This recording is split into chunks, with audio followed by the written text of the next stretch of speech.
you're very welcome to the Women's Rugby Pod, a very special edition.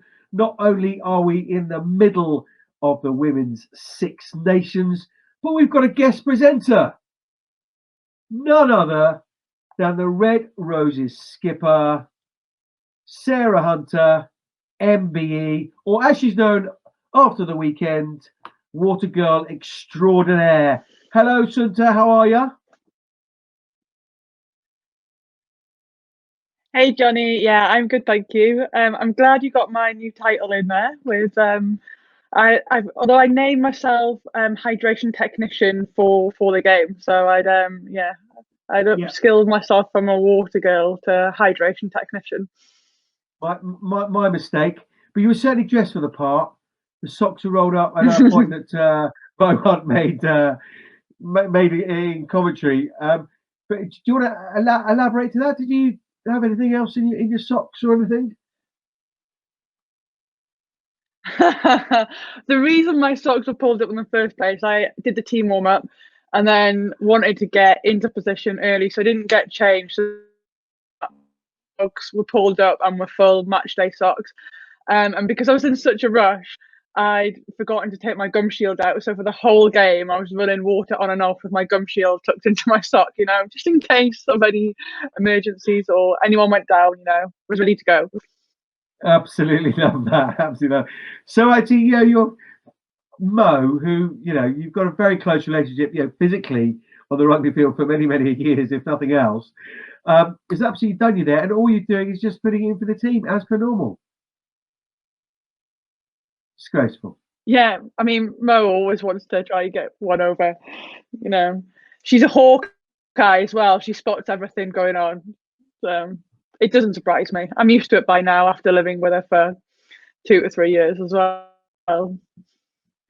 Nice. Well, yeah, that's the Hawkeye. The reason she's such a good little commentator. So it would be remiss to not let you know and the viewers what's coming up on the show today. Not only have we got your thoughts on the weekend's actions and looking ahead to next weekend, of course, round 2 of this standalone Women's Six Nations. We've got Shauna Brown coming on the show. She's always great value. We've got Fiona Coughlan, the former Ireland captain and well-known broadcaster now over in Ireland, to give us the Irish perspective.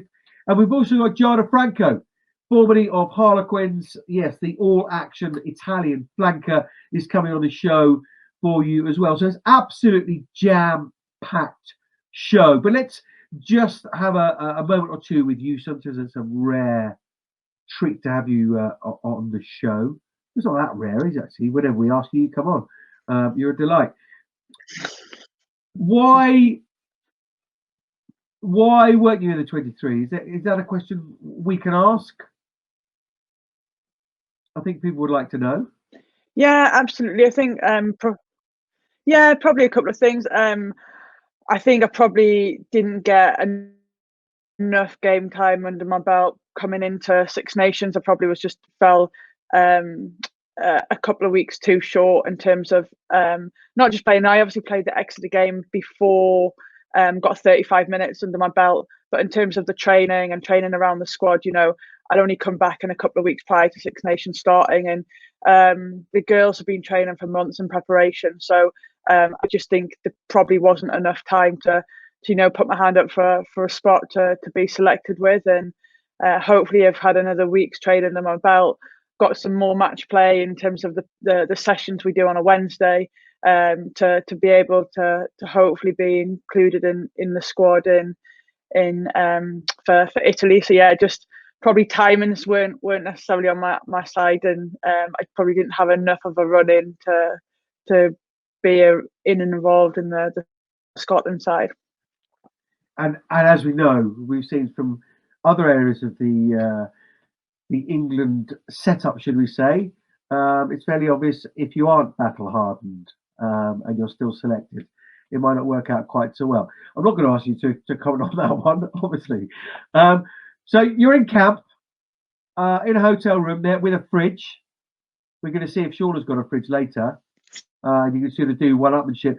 But what's it like there within the COVID bubble? What keeps you guys amused? Are you a gamer? Are you a puzzler? You're doing sort of smarty jigsaws. What's keeping you amused? Yeah, I'm definitely not a puzzler, so I don't fit into Shauna's jigsaw pickers or placers that she spoke about the other day, and I'm sure we'll find out a lot more. This new game that I've never seen before. It's this dice game, and basically 6 people can play, and you all have your individual cup. So you play it, you roll it out in numbers. So you could go, there's 6 5s out there, and then someone might have to go 7 5s, and then basically you have to decide whether there's 7 5s showing or whether someone's a liar. And basically, if you call them a liar and they're right, you lose a dice. If you call them a liar and you're right, they lose a dice. And basically, you've got to try and get rid of people's dices, and the person with the most dice at the end wins. So sounds pretty complex. Probably didn't explain it very well, but it's actually quite fun. And it's COVID safe because you can be socially distanced. COVID safe, socially distanced, your own cup. Who's in your dice gang with you then? Well, there's Marley, Packer, Poppy Cleo, Abby Scott, Skaz, or Emily Scarrett. We tend to be the dice heart traditionalists, and then people come and go. So like Meg Jones has played, Maud Muir, Harriet Miller Mills. People come and take it as they please, but we're the hardcore dice gamers. Nice. You seem to mention any of the slightly younger players in that group. I mean, I'm not casting aspersions or anything. I mean, Abby Ward will not be happy with you, Johnny, because she's getting tarnished with being an old player, and she's still protesting to be a young player. So yeah. Well, get yourself out of the dice gang then, Abby. Simple as that. Yeah. Great stuff. Look, we're going to get into. We're going to get. She keeps herself young on the. Oh. Go on, sorry. No, I was just saying she keeps herself young with the actual gamers, the Xboxers that all like connect up and play against each other virtually. That's how she keeps herself young. Yeah, not for me. That's the sort of bottom and burn crew, isn't it? I believe they're the gamers there. Yeah, it is. Yeah, that's the one. She's got a foot in each camp. Look, we're going to get into the England-Scotland game now. Get your thoughts on England's performance in the 52-10 victory up at Castle Park. It's a beautiful day up there, wasn't it? It was just a really, really cracking way to start the Six Nations. But look, let's get into that chat alongside one of your England compadres, lady who came off the bench on Saturday. It's Shauna Brown. Shauna Brown, thank you so much for joining us on the WRP. How are you? Considering it's a Monday after a Saturday game, body's in a good place, and yeah, just ready to attack the week, as it were. Nice. I mean, this is really strange, isn't it? Because you two are in the same hotel. Yep, we are, Johnny. Yes, but as you can see from the background, it looks like we're in different hotels. Shauna looks like she's like in a really plush room. Well, are you in a broom cupboard room? Are you in a broom cupboard or something? Yeah, I'm in Harry Potter's room under the stairs. You've got to look after your front row. We are precious. You are precious at the minute, I must admit that. I feel like this might be. Oh, you be up here though, Shauna. I feel like this is the old people's floor, because I've got Vicky Cormer next door, Emily Scarrett the other way, but you're 30 and you're in probably the was bit. A mistake. Yeah, I probably should be up there with you. I just go to just, you're so selfless. You wanted the other girls to have better rooms, more plush, more luxury, that kind of stuff. less stairs Absolutely. as well. But wait till Shauna, do you have a fridge? No, I don't. Do you? I have a Oh, fridge. that's a get. Yeah. Oh, I haven't checked. Yeah, I don't Shauna have a Brown fridge. is now checking. There's no That's a fridge. game changer. Yeah. Oh, you got me thinking now. Okay. When you get to Italy, when are you going to Italy? Well, if selected, the team travel on Thursday. Okay, that late. Okay, because if you're, well, let's just assume you're both selected. I can't see why not. Pretty So sure it you'll be- doesn't work like that, Johnny. Yeah. Why not? Why not? Why not? I'm just deciding on a Monday afternoon. I'll just drop Mids a chat in a second. But Sunja will be taken by private helicopter to her mansion when you get to Italy. She'll need payback once you get there. Anyway, we're jesting with, we're being frivolous, and that's fine. But how does the week work now, Shauna? Saturday. Did you celebrate what was a very good win? Congratulations on the 52-10 win over Scotland. Did you celebrate anywhere? A few glasses of Tizer going around? The shortest answer is no. When we got back, it was time for dinner, and then we just put some more rugby on the TV, really, and just had a chill in the team room on our own distance tables. A couple of girls had a single beer, but nothing to write about. And then Sunday was a bit of a down day. Yeah, so Sunday, you get an extra half an hour in bed. That's a nice little treat. And you get the good breakfast as well. The post-game day breakfast is the breakfast, eggs Benedict, or you can have salmon, smoked salmon, or no meat at all, etc. And pancakes. That is something to look forward to. But apart from that, yeah, it's just more about medical triage, just seeing how bodies are, checking in with the medics, team meeting, go over the reviews as units and as a whole team. And then bit of lunch and pretty much make our way straight to the next hotel. Nice. And then today, checked into hotels. Today, well, checked into the hotel last night. Yeah. And now back at the hotel now, but we spent the morning at Penny Hill Park. So gym session and a bit of a skill session. But because there's new people in this week and we're all PCR tested again, so it's more about socially distanced skills. It's not just normal training. We've got to keep our masks on and still got to find things, games and skills we can do without touching each other, etc. But then we had a front row meeting. I know the line out leaders had a line out meeting as well. So just a bit more reviewing of Saturday and then back to the hotel, speak to you, really. It's all I've been looking forward to all day. What a highlight. What a highlight for you. Jeez, I mean, it's a sad reflection on the rest of your day. This is the highlight. Anyway, look, so we didn't talk about the game with you. Wanted to wait till Shauna was on as well in her suite with ensuite spa pool bath. How was the game for you, Shauna? And please feel free to come in whenever you like. How was it for you? So I was a finisher. So it's always, I think it's a nice place to be sometimes in terms of being able to watch the game from the sidelines and being able to have that overall view and seeing the bigger picture. So then even at half time, you can go and give, whether it's front rows or other forwards or other players, like little messages and just tell them what you see and not necessarily give them the solutions, but actually just kind of say what you're noticing, and especially as a player looking on. And then but even with that, you're still sort of staying in tune, staying warmed up. And it was, there's a different mentality, I think, in being a finisher, and it's nothing sort of to be trifled with. I'm still very proud to sort of be on the bench as such and then come on and make a different impact. But it was a great game to watch and a great game to watch from the side as well. And just proud of the efforts that we had as a team. She'd come out of the blocks really, really well, which I suspect would have pleased everyone in the camp, Hunter.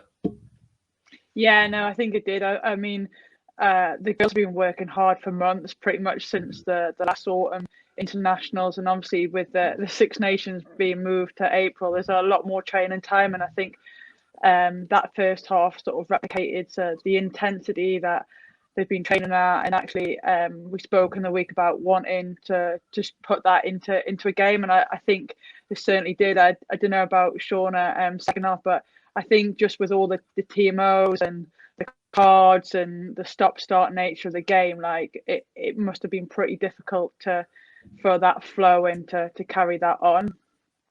Yeah, for sure. Like, agree with that. And then especially, again, Sarah, what you said about how intensely we've trained in the lead up to it, and coming on in that second half, there was so much stop start. It's a reminder that actually we train over intensity, and we do it on purpose in training. So then you come to the game just like, wow, I've actually got more than 30 seconds rest here. Like, you don't know what to do with yourself. You think, oh, and you feel a bit fitter actually, and you realise in yourself, oh, I'm actually a decent rugby player. I can run around. It's just we're normally sort of dying on a Wednesday afternoon when they're doing it on purpose to us. But it was definitely stop start, and it's a different skill, I guess, in being able to like switch off and then switch straight back in, and even realising what we're going to next, is in like where we're starting from a scrum or line out.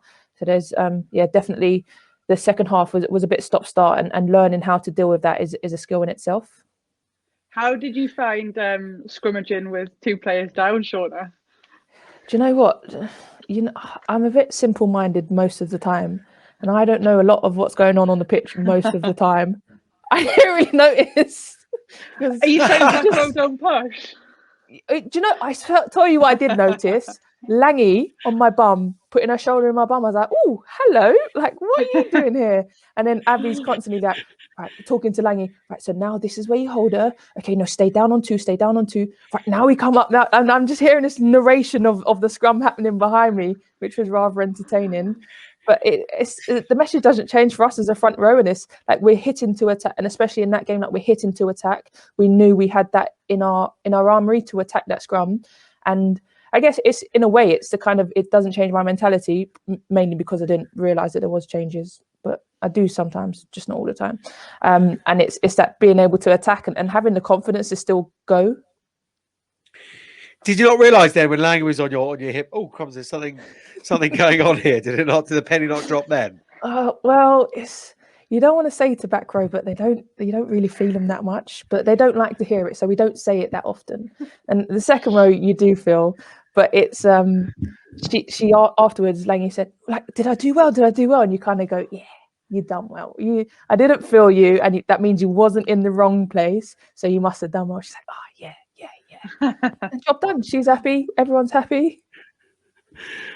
What was it like watching that start then, ladies? Because you talk about this intensity, and I know that you both spoke about it in various places about this intensity that Miz is trying to bring to training. Actually, sort of almost more intense than game situation. That's all well and good, but translating that onto the field and the accuracy, you can't always guarantee that you're going to be able to do that. But actually, players taking the ball at pace and the tip-ons and all the rest of it, the accuracy was there. It just seemed to be, you seem to be in a really, really good place. Was that be fair to say? A few people returning from injury, that kind of stuff, a few annoyances, stuff being moved, World Cup being moved, all the rest of it. It just seemed like a perfect little storm, which gave you such a great start in the game. Yeah, and again, watching it, I'm like, everyone likes to watch running rugby. Everyone likes those cheeky little offloads, and seeing between Poppy and Bryony Clell doing it to each other, it's the cutest thing to watch. And like, oh, like, they must know where each other's going to be. They've got that twin thing going on in their head. But it's like, no defense is ever going to be able to keep up with offloads, and it's having the intelligence to know when to give them and when to not give them, but actually getting yourself in a place where you can almost try to give, it's not on, take it in, like, go down to the floor and just recycle the ball. But yeah, it was some pretty exciting stuff in the first half, and seeing forwards handle the ball like that, it's just good rugby to watch. Did you enjoy watching it, Hydration Technician? Yeah, I'm glad you used my correct name there. Sorry, Hydration Technician MBE. Sorry. Oh, sorry.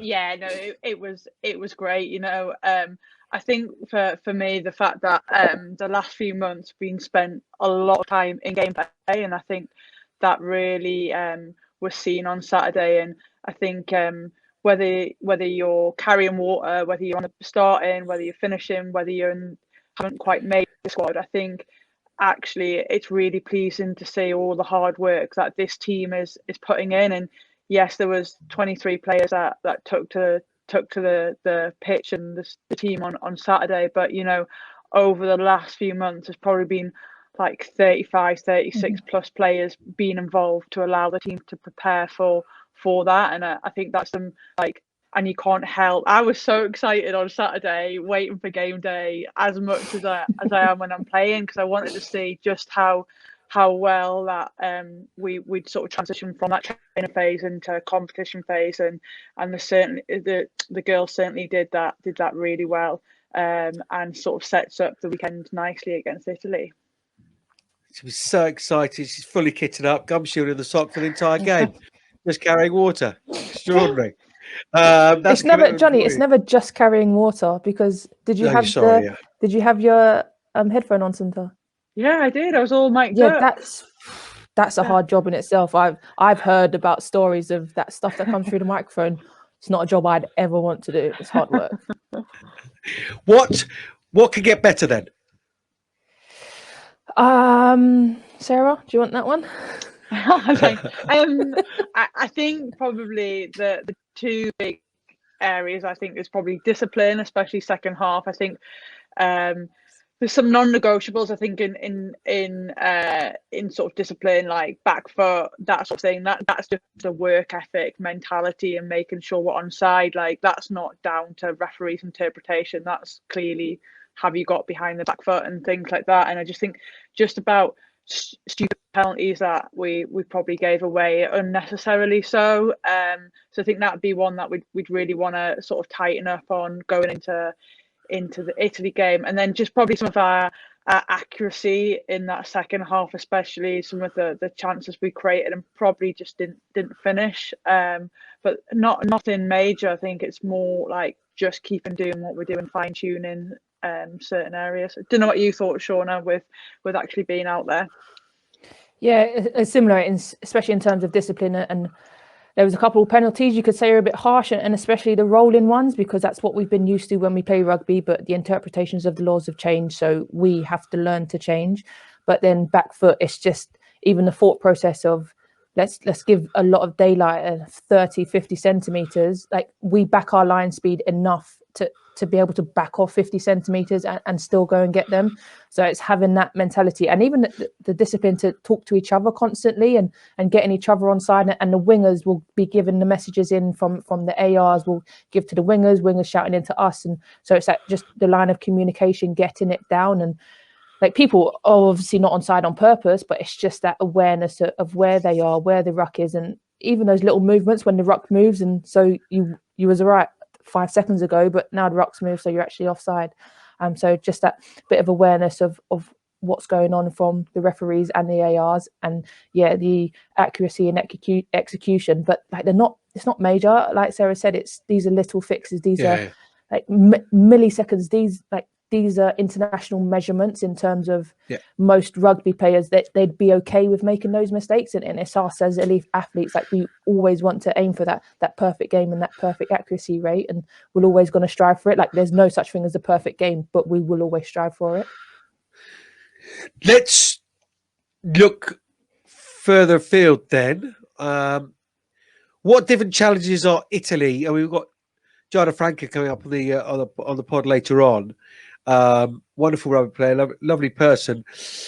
She'll be physical. She'll, along with the rest of her teammates, never say die attitude. And Italy posed a bit of a problem for England over the years, especially over there. What challenges do they bring to you guys that Scotland don't, or didn't, should I say? I think it'll be the playing in chaos, and in terms of like Scotland's defence, it was real good against our set piece, but actually we got our tries from kick returns and our backs being able to weave in and out and sort of creating space, whereas Italy sort of seemed to strive under that chaos pressure and being able to make these tackles in any sort of situation. And I think that's going to be the difference, is learning that, like, we're not going to be able to make ground all the time, but actually it will be about breaking them down. Feel the same, Sudha? Yeah, I think they're sort of, they've got some really creative players, and it's almost expecting the unexpected with them sometimes, that you don't know what they're going to bring. I think having played them numerous times away, like, I think I think they'll challenge us in all areas. I think I suspect if I was probably playing against us, I'd probably come and try and challenge our breakdown. As we saw against Scotland, our speed of breakdown was pretty good and pretty quick, which allowed us to play on the front foot.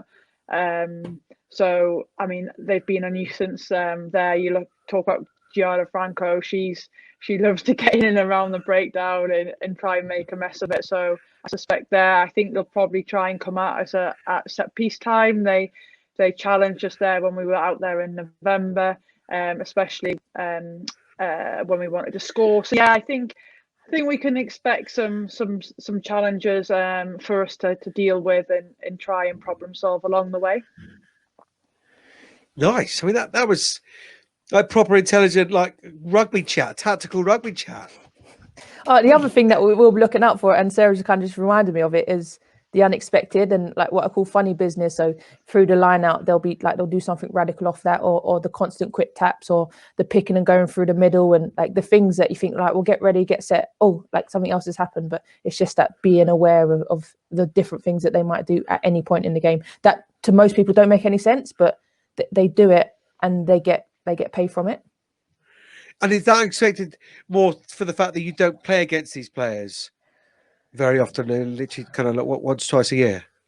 No, I would say in terms of like textbook rugby, as it were. So like from kickoff, you kick deep. If you kick deep to their 22, they set up the ruck. The 9 kicks it straight out.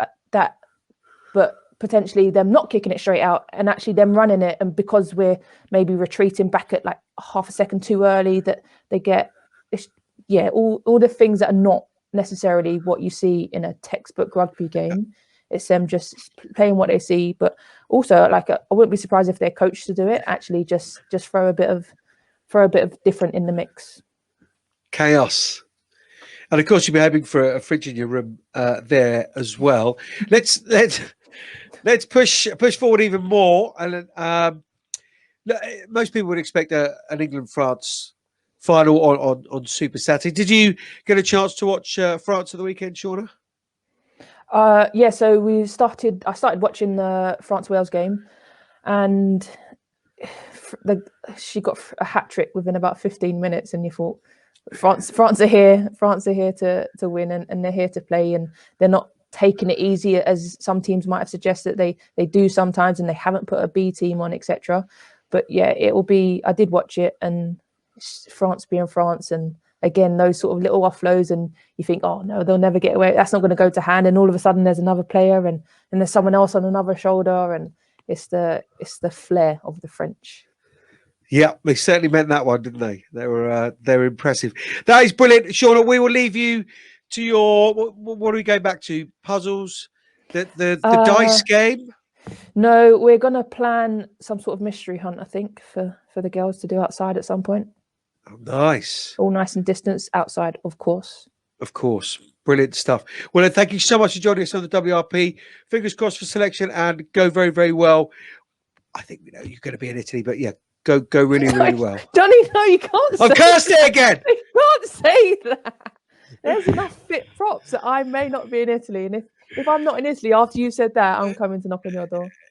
Oh, okay. Socially distanced, please. And is it 7 miles from your own house? I don't know. Is that the rules? I don't know. I'll send several strongly worded emails. How about that? You do that. What? Geez, I'm just wishing you luck. Selected or not, go well watching playing against Italy. Thank you, Johnny. Great stuff. Thanks for joining us. Great to have Shauna on the pod as always. I mean, we know all about her backstory, don't we? We've done that. I don't know, 4,758 pods ago when we had her on and spoke about her diving and her athletics and all the rest of it, and what she's done in the past. But it's really good to get her take, having been there on the field. She's just the kind of person you want in the ranks, isn't she, Sunset, on and off the field? Yeah, absolutely. You know, Shauna brings energy. She's got a real good character around her that she'll always be doing something. So whether that's puzzling, whether that's like having a music playing, getting people involved, you know, what hairstyle she's gonna have for the game. I think she's had a vote in the past on what it's gonna be. I think she's just an intriguing person in terms of all the things she, like you say, she's done before in her career. You can sit and chat to her for hours, but she'll be always bringing something to the team, and that's what you want. You want individuality, you want team that add value, and Shauna certainly does that. She seems, I don't know particularly well, but just comes across as a more, what's the word I'm looking for? A moral barometer. She's a really, really wholesome person. Would that be right? Yeah, she is. You know, I think one of the good things that for me, I think it's been really intriguing. So a lot of obviously the Black Lives Matter stuff, and obviously that, and the Black History Month that she did, I found it really interesting and engaging, and she's really open about it, and she wants to educate people, and you never feel stupid going and having a conversation with her. And actually some of the stuff she's put on her social media is really, really interesting, and she'll go out and find out she doesn't know it, and what she brings is like you say, she wants the best for everyone, and she wants everyone to be on an equal footing, which I think is absolutely right. And like you say, what's right and what's wrong, and that's what Shauna is, and that's what Shauna stands for. And it's such a great person to have within your team, whether that's making sure that everyone's picking up their rubbish or something. Like she'll be that person, and she'll call people out on it, and in a good way, and that's what you want. You want good teammates, and she certainly is not just a good player, but she's a good person as well. And I think that's what makes Shauna the person that she is. And because you can't rely on you to do all those kind of things, because I know you're in exactly the same kind of cap with those kind of standards personally and otherwise. Look, let's go from front row. It's brilliant. 2 front rows on the show today. Let's go from one front row to another one over the Irish Sea. To former Ireland captain, arguably captain in their sort of heyday, and now a lady who is a fantastic broadcaster. She juggles that with being a teacher as well. It's Fiona Coughlan coming on the WRP. Fiona, thank you so much for joining us on the WRP. How are you? How's life? Is it good to be back with the kids back in 3D? Yeah, it is. It's nice to be back in real life. They can't slack off as much anymore and just pretend that their camera and their microphones are broken. So yeah, it's good to be back in. We're on Easter holidays at the moment though, so. Yeah, of course. Yeah, 2 weeks on, 2 weeks off, isn't it? Yeah, pretty much. Yeah, it's great. Yeah, really. First round of the Six Nations. There seems to there definitely is a buzz, and of course, all 3 of us here think there absolutely should be, and we hope that kind of continues way beyond the Six Nations and continues at this kind of level. But there's match point predictors and fantasy league. Are you getting involved in that kind of stuff? You've been swept up with all the buzz around round 1. What did you make of it all? Yeah, I had a few tech issues with the fantasy and the match predictor, but top of the league in both of them. So yeah, doing okay in those. I teed you up because I was going to mention it. You're top of the Legends League, aren't you? Yeah, but I haven't a clue what I was doing, to be honest with you. I'm lucky I made it in, so it's probably a bit of a fluke that I'm top of it. It'll probably change very quickly next week. What did you make of sort of the play in round 1 as a whole?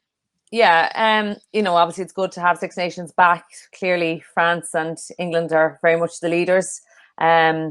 They were outstanding. France in particular, I was really impressed with the way they came out to play. And look, I suppose the like Wales haven't actually played in a full year and had their own troubles with injuries and things like that.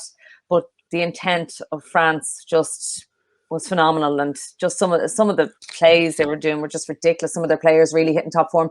Like when you have the likes of Tremillier, NDI, Mayons on the bench, and they're still racking up those type of scores. Like just to bring that bench off even is phenomenal. Yeah, absolutely. And let's talk about you're into the shallows then. Gone into Ireland. Hunter, what did you want to know? Yeah, just from your perspective, Fee, what you're sort of expecting from Ireland. Obviously, before COVID hit this time last year, Ireland seemed to be really rebuilding and looked to be getting some real good performances in how they were playing. Obviously, haven't played for a year, but just from your perspective, what you know, what you've heard, what you've seen, just what we should be expecting and what we should be seeing from Ireland coming into their first game this weekend.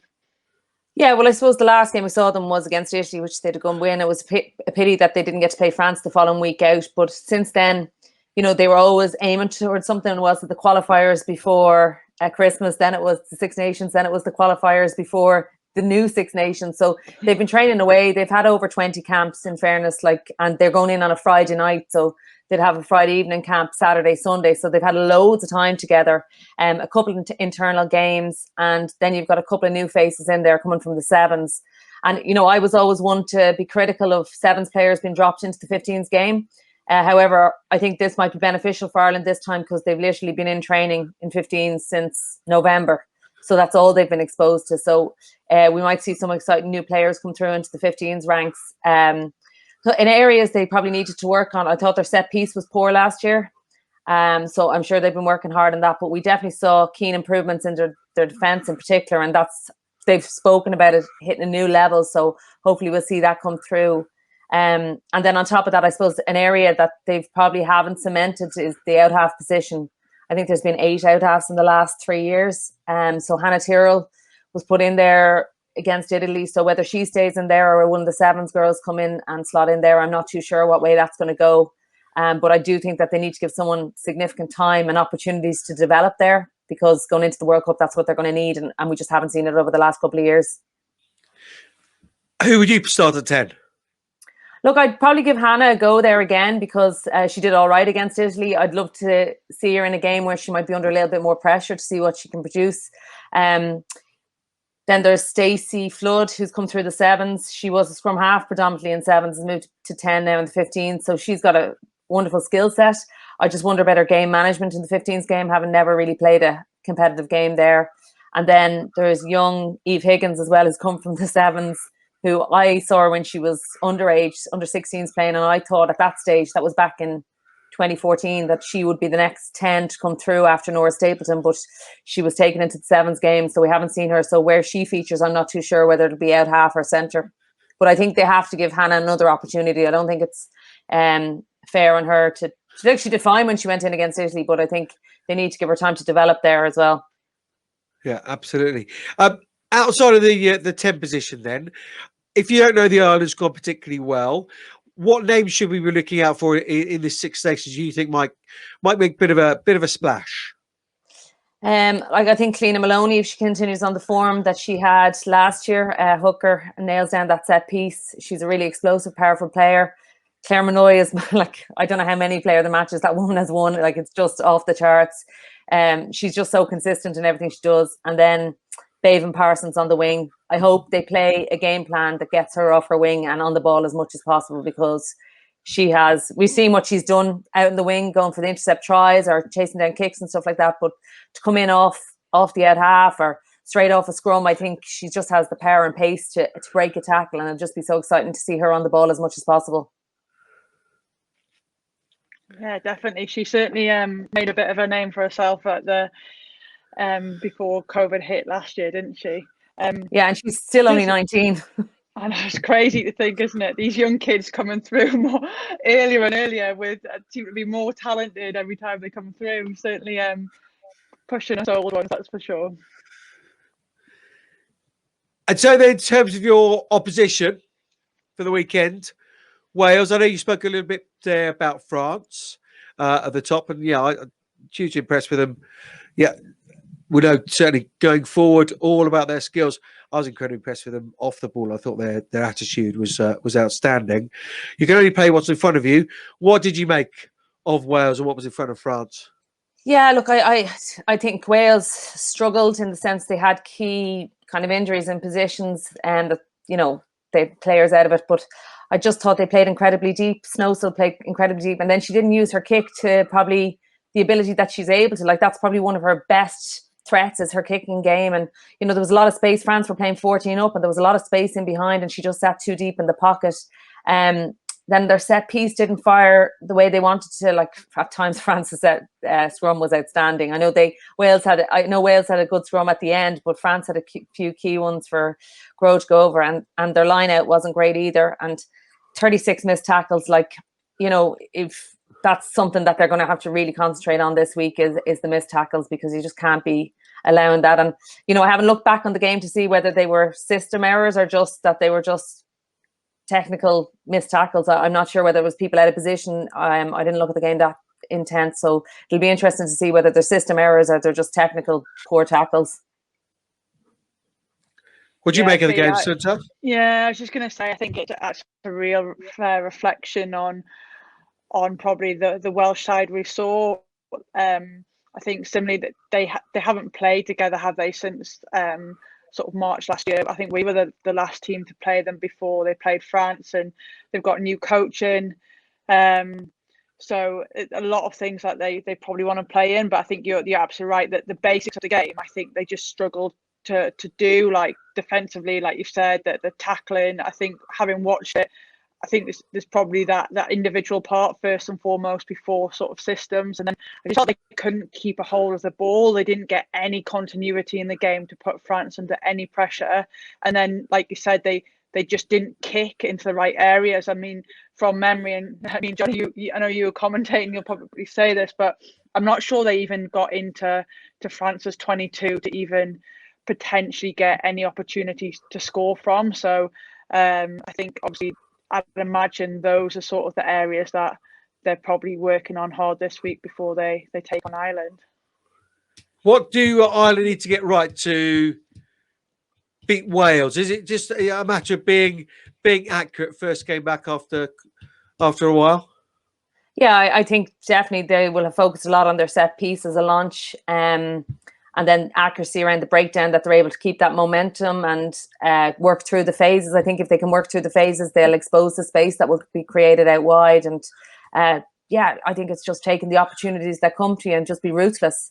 But it's always difficult to go to Wales. I never have good memories really going to Wales. I've only won there a handful of times, so it is a tough place to go. And Ireland went there two years ago and were beaten out the door by Wales. So I know no crowds and stuff hasn't really made much of a difference to some of the teams traveling abroad. It hasn't made such a difference, but you have to go out and do the basics right, as Hunter said, and go from there. But look, they've spoken about it. They've talked so much about everything that's going on at camp now. It's a matter of putting it out on the pitch. Yeah, absolutely. So you're predicting an Ireland win? Yeah, I am predicting Ireland win. I think they will be rusty at the start, but I think they will win it. By how much? I'm going to say 10 points. Hang on, let me just get my match pipe predictor. See, you shouldn't have given anything away. I'll probably change my opinion myself by the weekend when I see the teams. It's very hard when you don't have the teams even to say what they're going to win by, and even at that, I predicted things wrong. So it'll be interesting to see. But I think Ireland for the win. Yeah, it'd be interesting to see them. First up, it's interesting to see all four of those teams at the weekend. And then I guess you're predicting them to win the tournament as a whole. So rather like 2013. No, I think it's England, France in that 1-2 position. I think they've been the standard bearers, and consistency, I suppose, England being more consistent than France over the last number of years. But yeah, they're definitely the standard bearers. So Ireland, I think, will finish third. That 3-4 spot, finish third. Nice, great stuff. We'll leave it there. Thank you so much. Can I just say one thing before I go? Of course. Poppy Cleal actually trialled for Ireland back in 2012 with the Irish Exiles, and she didn't make it. And then it took 4 years for her to get her English cap. But I was just like looking at it the weekend, going, "Oh Jesus, how did we let that one go?" Do you know what, Faye? I didn't know that until I think like a couple of days ago when she was telling me. I was like, no way. She was like, yeah, genuinely. I was like, wow, that's such a story. Yeah, we let her go. Oh my God, I didn't know that. Guy, if only. And then No, I Sunja will know. be sleeping a little bit easier as well at the moment. So, what a shame. Fee, always an absolute pleasure. Thank you so much for coming on and giving us your thoughts. And take care and enjoy the weekend. Cheers. Thanks, Will. Thanks. Bye. Thanks. Bye. It would be remiss not to get a foot inside the Italian camp ahead of this weekend's game against England. So who better than the all-action flanker, former Harlequins player, Giada Franco.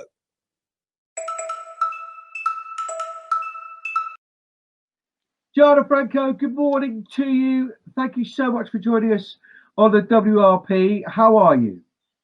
I'm very good, Johnny. Thank you. Thank you for having me, guys. I'm good, and hopefully you're good too. Yeah, I think we're in decent shape. Look at this. What a back row we could have. Sunja A, Giada on one flank. I could do a job on one of the other flanks. We could go for it, couldn't we? Yes, it would be good to play alongside Sarah Hunter and not against, like always.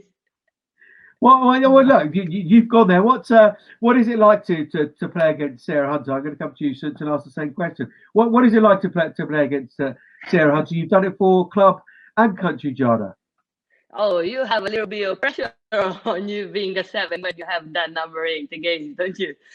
No, it's impressive. I have huge respect for Sarah. I think she's one of the best players for such a long time, and it's always exciting when you play against her. You want to, to show how you're able to be a good flanker, but it's not always possible. Let's say the truth.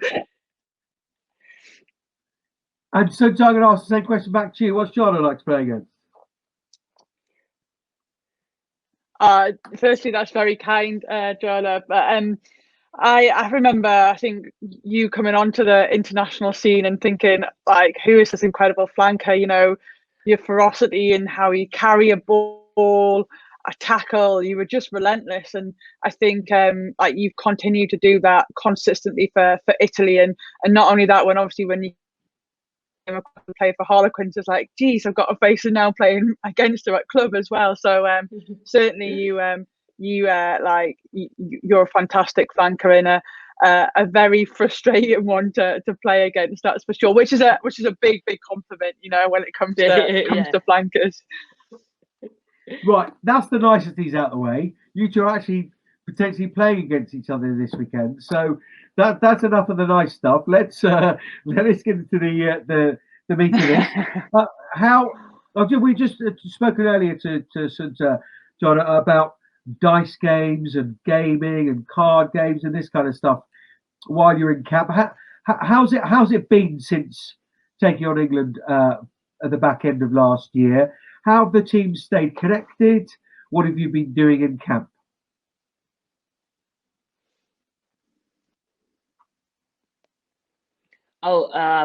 We're having camps like more than the usual past few years, so that's a good thing.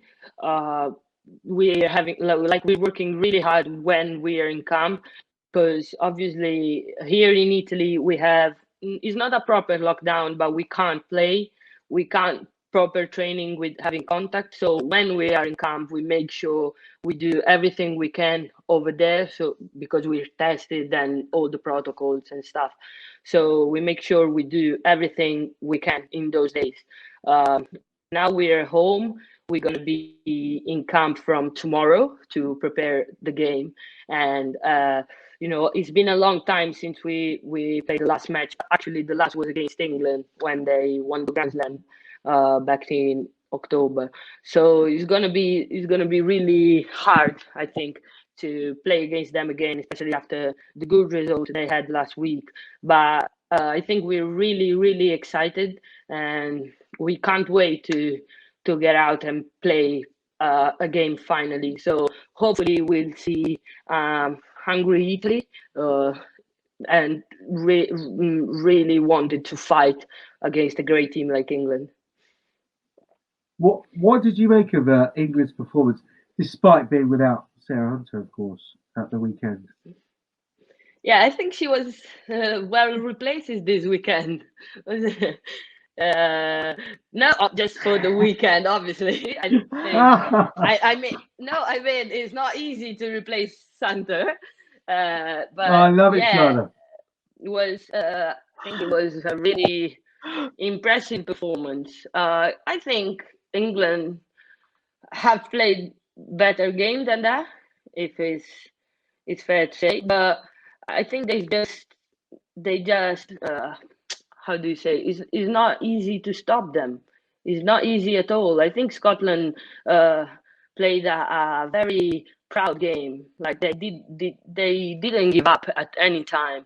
But England is like that when they actually have the chance to score, they just do it without so much mistakes. So I think there was a really good game to start the campaign. Obviously, they're playing in the league, but it's the first game since November for them too. So it's kind of normal that they have to regroup and try and find their game again. But I think it's a really good start for them. What, John, with you guys starting your campaign this weekend, obviously you had a bye last weekend. France came out of the blocks like a greyhound. First 40 minutes, incredibly impressive. England the same, sort of tailed off in the second half a little bit, but the games were kind of done, weren't they? But by half time in both fixtures. What are you putting in place so that you start like England and France rather than starting like Scotland and Wales, who had much better second halves, didn't they? Scotland and Wales. What are you doing in Italy to make sure you start that game with a bang, or is it just going to be a hanging on to the emotions of all this pent up sort of frustration and what have you with COVID going on and not being able to play and what have you? So what we're trying to do on the last few camps is try to control our mental part of the game. I don't know if it really makes sense, because we are a really cohesive team. Like we are really strong together. Like we have fun together. We have pleasure to stay together, and that's is being reflected on the performance. So if our leaders or our key players have a bad day, I can assure you all the team has a bad day. So what we're trying to do is don't let the emotion or the just a bad day for one player affect all the others. So we try in camp to when something go wrong, all the other players try and do something to repair that mistake. So that's what we're trying to do, and hopefully we can start at a good level. Then obviously again it's not going to be an easy game for us, but I think we can try and do our best from the start and see what happens into the game. They always fascinate me, England-Italy fixtures. Giada, I was hoping you might. Go ahead, Suts. There you go.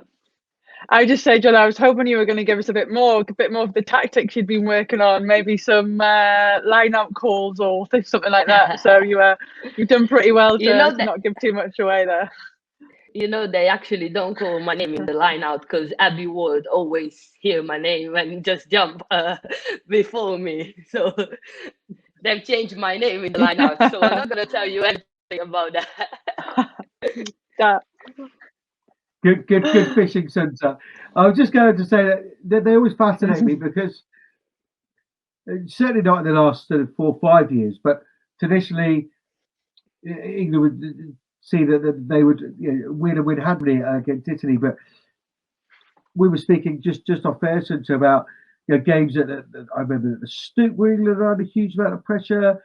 Katie Daly-McLean, MBE. You've got to mention the MBEs for this lot, Giada. Get sent off. England under pressure. I remember thing over in Italy. Can't remember where exactly. That's bad, isn't it? But you were like 3-all or 6-all at half time. England put away. But why are they so difficult to play against? And so why are they such a thorn in England's side? I think one Oh, of yeah, absolutely.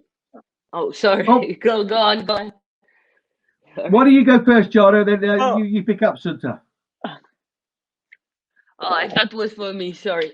I was saying that playing against England, especially during the second half, then on this kind of game is always like struggling because obviously they've got, I think, more depth in the squad.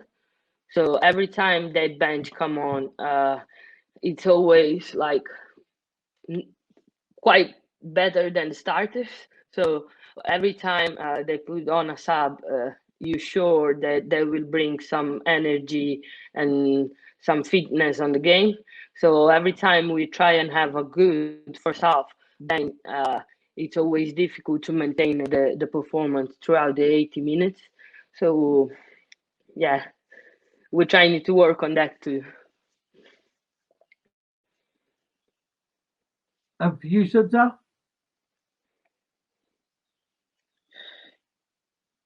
Yeah, I think just touching back on what Giada said like a moment ago, just in terms of their tightness as a team and the connectiveness and I think that for me is a big part of why they've been a thorn in our side over years, and I've been involved in all those games you speak about, Johnny. And I remember I think back in 2016 maybe, and actually I think we were down 2 tries within the space of about 5-10 minutes, and actually I think just the way that Italy play for each other and the way I think they want to play the ball, like move the ball around, and some of the key players in terms of the skill set that they have, I think have certainly posed as challenges. And I think in that game at the Stoop is that you've got a never say die attitude. It doesn't matter what the score is, that you'll always keep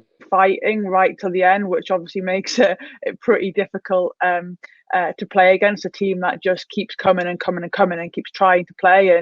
And yeah, we've certainly had some tricky encounters against you guys, and I've got no doubt that especially from what you've been saying today, that Saturday will certainly be no different when we come out to Parma.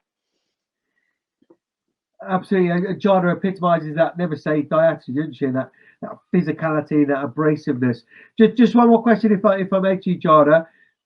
Where do you think is the key area of the game, the key battleground on Saturday that you must get right to beat England for the first time in the Six Nations? So it can seem like a cliche, but it's not, especially against them. I think for me is the set pieces and the kicking, the back three for us. So England always have a really, really strong scrum and line out. They usually, they put pressure on you on their scrum, on their line outs, and they put pressure on you on your scrum and your line out. So I think the set pieces is going to be the key for us. When they have a good platform to let their backs play, they're always going to be really, really dangerous. So for us on our scrum and our line out, we have to assure our balls. So we need to have quality balls for our backs to let them play too, and try to put as much pressure as we can on their balls. So to not let them have all the space and a speed ball. And the other area I think is our back three. So they have so many kickers. You've seen in the last match, the number 10 or Laggy or Skaz, everyone, even on the back three, they can use quite well through the feet. So for our back three to work together and cover all the space and have good counterattacks, I think is going to be a huge part of the game. Awesome. you want to respond to that? So, to where do you think those kind of areas are particularly important against Italy, or are there areas you think that you've got to get right? Definitely think there are areas we have to get right. I think we saw in the game in October, November in the Six Nations game that actually Italy causes lots of problems at set piece time in terms of we had several opportunities in the goal zone to catch and drive, and Italy did a great job of disrupting that and disrupting line out elsewhere to stop us from having a platform to play off, and certainly at scrum time as well. So we expect to be challenged there, and I think what we need to do is not kick loosely to Italy's back three, because we know the pace that they've got and the evasion skills that they've got that will cause us problems if we just aimlessly kick and give them a counter-attacking opportunity. I think that's when Italy is certainly at one of their best. So yeah, it should be really interesting to see those key battlegrounds on Saturday, no doubt, because I think they're probably focus areas for us as well. Giada, absolutely brilliant to have you on the pod and get a sense of what's going on in Italy. Just one final question: how much are you going to win by at the weekend? Oh, let's say more than 5 points. Yeah, 25. Perfect. Yeah, 25-20, just to stay calm. Yeah, no problem. No, really, really good to have you on the show as ever. Always enjoy talking to you. Thanks so much, and all the very, very best of the weekend. Thank you very much. So a little bit of news to bring you up to date with. Not much, of course. It's all centered around the Six Nations, isn't it? Let's just remind you of those results for the Six Nations. England 52, Scotland 10. Tries from Marley Packer, Leanne Riley, Lark Davis. Which she goes to the field, she scores, doesn't she? Bridie and Poppy Cleal, Jess Breach and Helena Rowland, and a penalty try with one consolation from Smith from Scotland. Player of the match was Poppy Cleal, yes, for the fantasy team. She was incredibly impressive in my humble opinion. I thought Zoe Allcroft, great to see her back in the shirt, and yeah, interesting to see her at 6. I mean, you're not short of back rowers, are you, Sons? No, absolutely not, which is a bit worrying. But I completely agree. I think both Poppy and Zoe had standout games for me, and it's great to see what they've been at club is transferring across to country, and it's only a good thing for the side. And you know, it does add that competition, and we want to go win a World Cup, and to win a World Cup you're going to have a squad of players, not just one or two. So hopefully it's promising and signs of good things to come. Absolutely. Well, on Saturday night, the second game of round 1 from Pool B, France took on Wales in Van. The first game for Wales has got to be said for a year. It really showed. Lots of chat about new players, new coaches, and what have you. But they were overrun, especially in the first 40 minutes. France were very, very impressive. We know about their ability to move the ball going forward. What impressed myself, and I don't know if you've seen it, Suds, or feel the same way, their work off the ball. They just didn't give Wales a sniff in the 53-0 win. Yeah, I totally agree. I thought France looked really impressive. You know, I think both sides of the ball, and I think what showed was that Wales probably was telling that they haven't played for over a year, and I think when you come under immense pressure in their attack from the defence France were putting on, errors are going to come, and if you're not used to that, then actually you're going to probably get the result that happened on Saturday. But yeah, France certainly looked in a good place coming into the tournament, so it'll be interesting to see how they go for the rest of it. And I'm sure as Wales get more game time under the belt, we'll we will see them improve and get better throughout the tournament. What I know there's a 30-minute hat trick for Caroline Boujard, not to be confused with the fullback Boulard, who scored as well. Oh, jeez, it took some concentration in commentary. But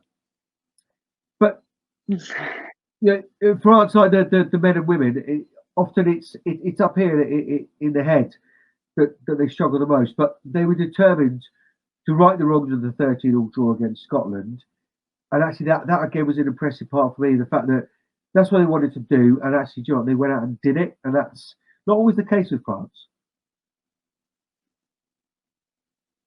Yeah, they looked pretty switched on from the start. Like you say, it doesn't matter who you play. Scoring a hat trick in 30 minutes is impressive against anyone. And you know, I think sometimes France will come out to a good start and then sort of like ease off, but they just seemed relentless throughout the game.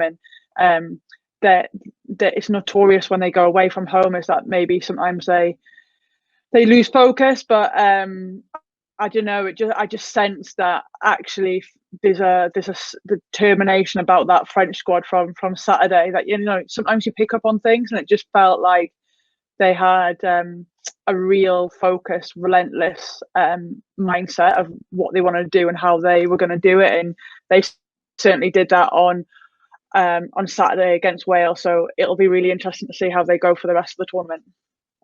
Absolutely. The fixtures this weekend, we should just let you know about. Pool A, of course, Italy against England in Parma.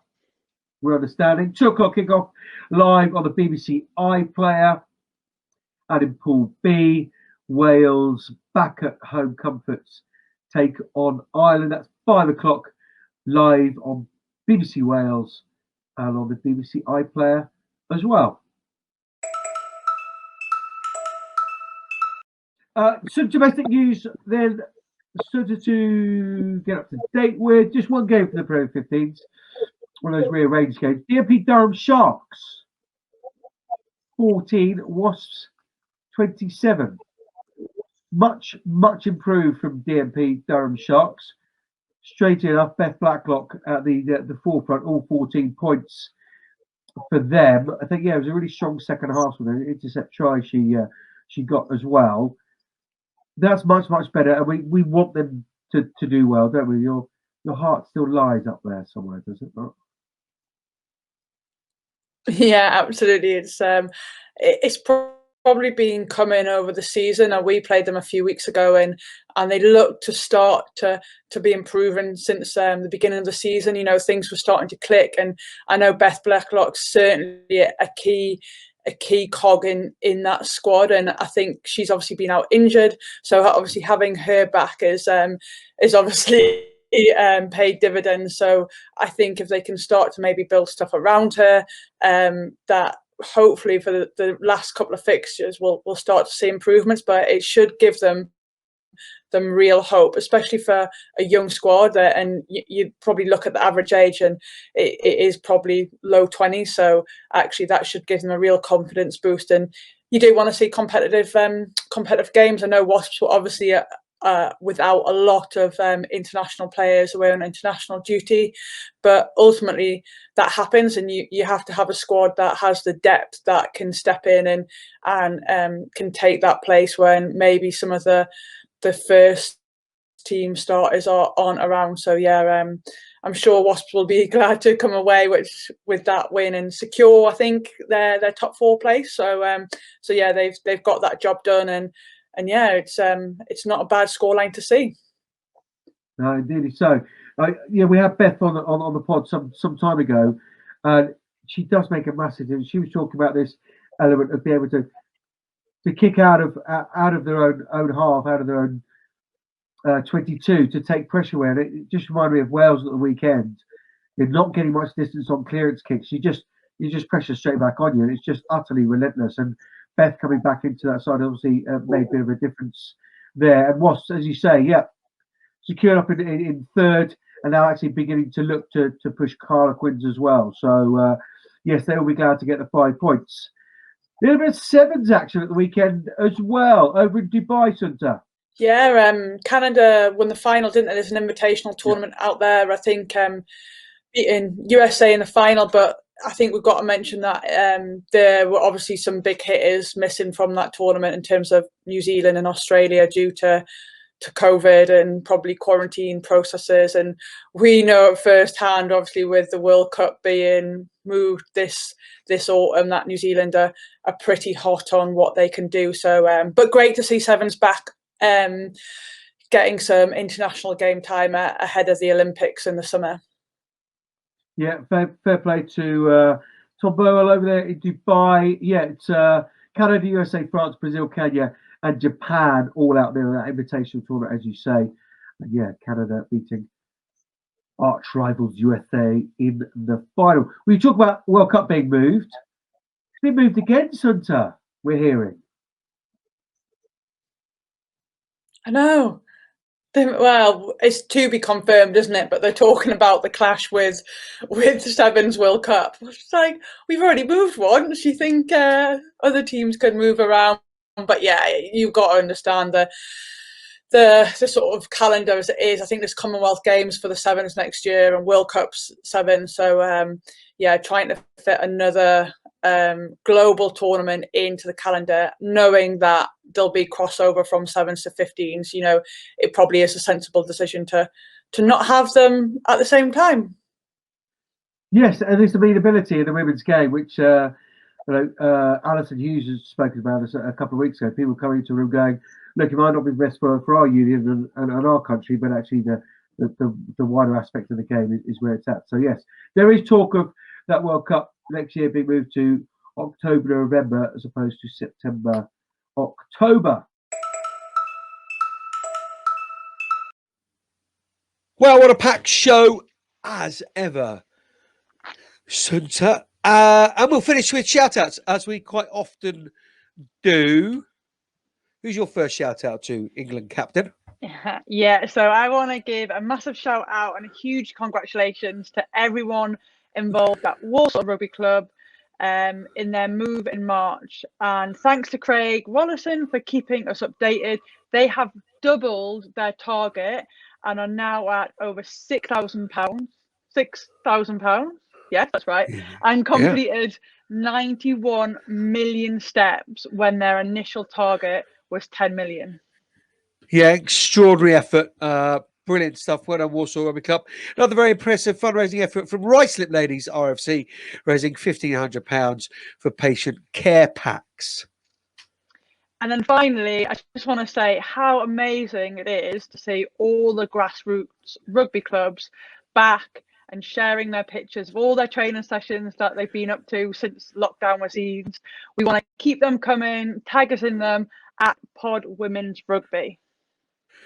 Yeah, indeed so. And I just wanted to tell you that, yeah, it was magic to be back. And really enjoyed our sessions on Sunday. And did you see that Newbury Rugby Club video? Yeah, brilliant. Oh, absolutely wasn't it brilliant. great? Yeah. So yeah, big shout out to them. So before we go, we must just talk about Match Point Predictor and the Fantasy League, mustn't we? Gary Street, your old coach, World Cup winning coach, he's in second place. He's been crying about it as well, since which is never nice to see. Katie Price is top of the log though on the Match Point Predictor. TWRP is our league code, so get involved to win tickets and stats. I don't think it's the Katie Price. I mean, it could be, but I think she's more into horses. No, I than, did wonder than whether it would be. Yeah, I mean, why not? Who's to say it's not? Anyway, Burford down in 19th. Solid. It's not great. How many in the league? We weren't very confident on you guys, if we're honest. And I got tripped up by Wales. I got swept up being half Welsh. I got swept up that they were just going to be great, and yeah, no, they weren't. Anyway, Fantasy League, the WRP League. Emerson, who is on the team here, very famous wife he has as well, is top of our league. And again, wind your neck in, Emerson. It's going on and on about it. Garnet McKinder Exeter Wingers in second. Births in third. And I'm in a very respectable sixth out of 4,778 million. So very, very respectable. So do get involved in those. It just leaves us to say a huge thank you to our guest today, to Shauna Brown, always tremendous company, to Giada Franco, to Fiona Coughlan, to you, our superstar co-host, guest co-host. Back with us next week, Hunter? I am indeed. Looking forward to it. Brilliant. Great stuff. Just a final thought from you, just final thoughts. Match point predictor, Fantasy League, although you guys aren't sort of able to play it, what have you, the fact it's on BBC Two, whether it's iPlayer or Red Button or whatever, separate launches, a separate space for you. Does it just feel as though we're getting there a little bit quicker? Yeah, I mean, I don't know whether it's because we're standalone. There's not much other international rugby going on at the minute, but the last sort of week or so, there seems to be a real buzz around it. Like you say, the fantasy, people talking about the game, people talking about individuals you might never have talked about, people deciding and watching the games because they want to know how many carries they've made, what tackles they are. They're rugby fans talking about the game, not just your sort of traditional women's fans that only support it. So hopefully it's open to an audience that we haven't had before, and it's a real good opportunity to grow and make us more visible. Yeah, absolutely. Well, on that note, we will leave it there. Next week, we're going to be here going inside the Ireland cap, hopefully the French cap, and the Wales cap as well. Don't forget to watch the second round of the Six Nations. Italy against England this weekend and Ireland against Wales. They're the details. 2 o'clock for Italy against England and 5 o'clock for Wales against Ireland. Both on the BBC iPlayer, that Wales game on BBC Wales as well. Until next week, Sunta, go well. Thank you. Bye-bye.